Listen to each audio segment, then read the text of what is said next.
នំបញ្ចុកទឹកសម្លប្រហើរឬបងប្អូនយើងជាច្រើនពេញនិយមហៅថា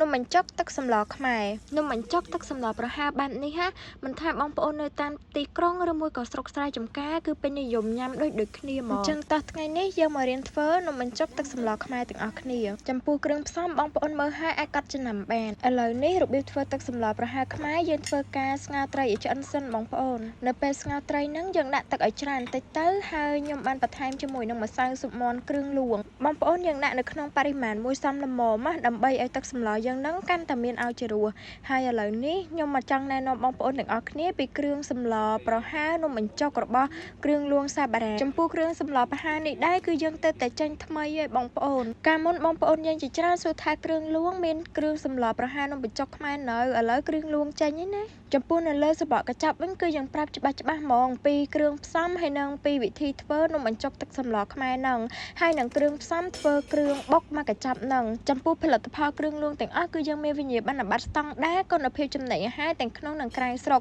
ហើយថែមទាំងមានហាឡាលទៀតចឹងបងប្អូនជនជាតិអាចញ៉ាំបានដោយទំនុកចិត្តចឹងបើបងប្អូនមានផលិតផលគ្រឿងលួងនៅក្នុងដៃត្រឹមតែ15នាទីបានញ៉ាំហើយឥឡូវនេះត្រីយើងបានពុះហើយយើងធ្វើការស្រង់ត្រីនឹងមកយកមកបេះសាច់យកបុកបងប្អូនធ្វើការបេះសាច់ត្រីនឹងឲ្យបានល្អកុំឲ្យជាប់ឆ្អឹងយើងបេះឆ្អឹងវាចេញមកឲ្យអស់ហើយយើងប្រឡេះយកតែសាច់បានហើយយើងយកមកទុកបុកជាមួយនឹងគ្រឿងយើង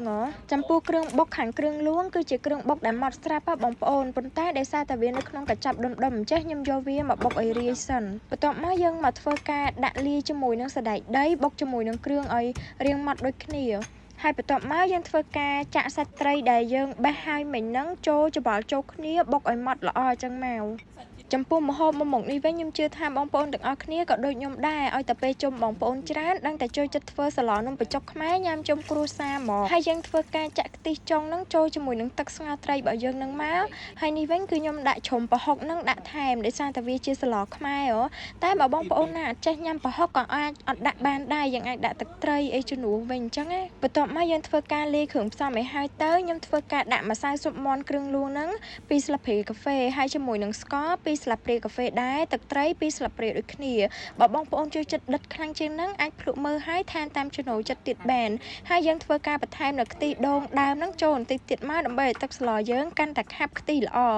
ឥឡូវនេះសម្លរបស់យើងបានឆ្អិនហើយណាបន្ទាប់ពីទុករយៈពេល5នាទីនៅពេលដែលយើងលាយគ្រឿងហើយឥឡូវនេះទឹកសម្លប្រហើរយើងធ្វើឆ្អិនហើយណាអញ្ចឹងបងប្អូនណាដែលមានតម្រូវការចង់ធ្វើនំបញ្ចុកទឹកសម្លប្រហើរហើយចង់ងាយស្រួលនិងលឿនរហ័សជាងមុនអីបងប្អូនកុំភ្លេចគ្រឿងសម្លប្រហើរគ្រឿងលួងសាបារ៉ាយើងទៅតែចេញឯងបងប្អូនអាចមើលបានតំណងខ្លាំងមែនតែន